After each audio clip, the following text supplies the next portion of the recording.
លើការបៃតងបានចូលមកដល់ហើយបើបានបោះតង់ដេកមយមនៅតំបន់ធម្មជាតិស្ដាប់សលេងទឹកភ្លៀងធ្លាក់មិនដឹងជាល្អយ៉ាងណាទៅណោះ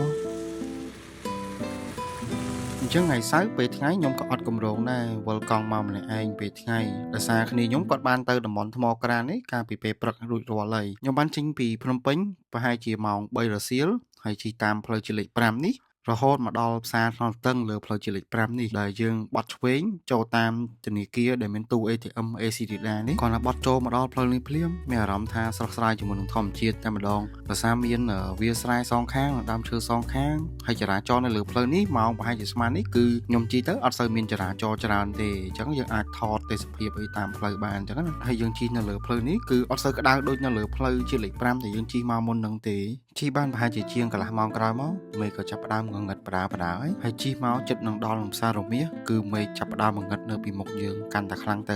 ហើយអ្វីដែលខ្ញុំប៉ងមកពីភ្នំពេញគឺខ្ញុំជិះមកដល់ដើម្បីជិះលេងទឹកភ្លៀងនេះហើយ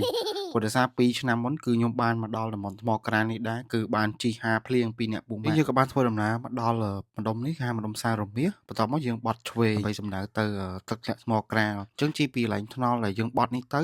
ត្រង់ប្រហែលជា 5-6 គីឡូទៀតគឺដល់ផ្លាកនៅស្ដាំដៃអាចចំណាំមើលបានមានក្រដាសសាំងតេឡាមួយដែលដាក់ផ្លាកថាតំបន់ទេសចរធម្មជាតិទឹកធ្លាក់ថ្មក្រានអញ្ចឹងយើងជិះចូលទៅតាមផ្លូវនេះទៅប្រហែលជា20គីឡូទៀតយើងនឹងទៅដល់ទីតាំងដែលយើងត្រូវបោះតង់នៅយប់នេះហើយចុះ20គីឡូផ្លូវដីនេះគឺអមនៅទេសភាពវាលស្រែដើមឈើសងខាងគឺនិយាយទៅខ្ញុំជិះផ្លូវនេះ20គីឡូគឺជិះប្រហែលជាកន្លះម៉ោងទៅ40នាទីប៉ុន្តែខ្ញុំជិះចូលឡើង1ម៉ោងជាង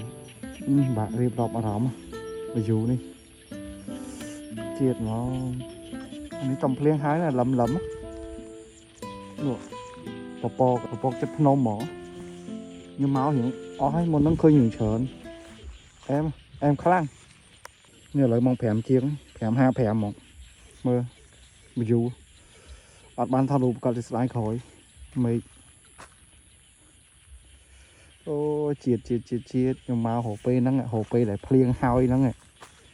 ញ្ចឹងបន្ទាប់ពីថតរូបថតវីដេអូរួចរាល់ខ្ញុំក៏បានដោះអាវភ្លៀងហើយរៀបចំទឹកផឹកអីហើយរៀបចំតាណាទៅមកទៀតមេឃក៏ចាប់ផ្ដើមងងឹតដាវហើយវីយូចាប់ដល់កន្លែងបោះតង់កាន់តែអែមនេះខ្ញុំពត់ទៅវិញហ្មង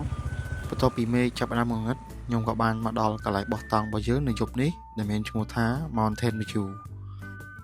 យើងពេលដែលខ្ញុំបានមកដល់នេះគឺកន្លែងរៀបចំតង់អត់បានថតអីទេរៀបចំតង់ងូតទឹកដើម្បីសស្រូបអាហារពេលយប់មួយគ្នាជាមួយនឹងបងប្អូនយើងអាំងសាច់អាំងអីចឹងណាហើយយប់ឡើងមានអ្នកច្រកស្រាផងមានអ្នកដេញខាំគេផងមានអ្នកគេគ្រាផងមានអ្នកដាក់ចំណីត្រីផងអូត្រីជើងនេះមានគ្រប់រសជាតិតែម្ដង